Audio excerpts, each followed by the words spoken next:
এভাবেই অমর একুশে গ্রন্থমেলার শিশু প্রহরে বাবা মার হাত ধরে মেলা প্রাঙ্গণে প্রবেশ করে শিশুরা। শিশুতোষ কার্টুনের জনপ্রিয় চরিত্রগুলো ছাপার অক্ষরে পেয়ে উল্লাসে মেতে ওঠে তারা।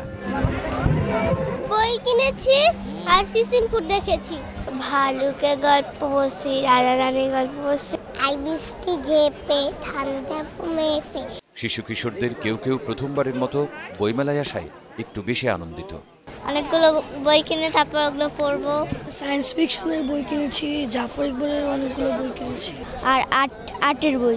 আমি বই কিনবো, পড়বো, আমি ব্রিস্টার হব, বাবার মতন উকিল হয়ে আমি কুটে যাব।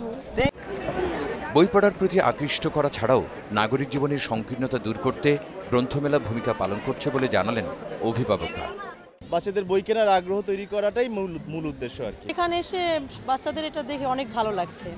আর দেখতেছি ছোটদের বই কি কি আছে এবং ওদের পছন্দ মতো আমরা মূল্যায়ন করছি ওদের পছন্দটা। বাচ্চাদের বই কেনার আগ্রহ তৈরি করাটাই মূল উদ্দেশ্য আর কি। এখানে এসে বাচ্চাদের এটা দেখে অনেক ভালো লাগছে।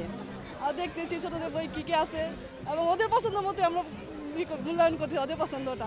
বিক্রেতারা বললেন, গত বছরের তুলনায় এবার বই বিক্রি বেশি হচ্ছে। গত বছরের চাইতে এবার বেশি আছে বাচ্চাদের বইগুলো সেল।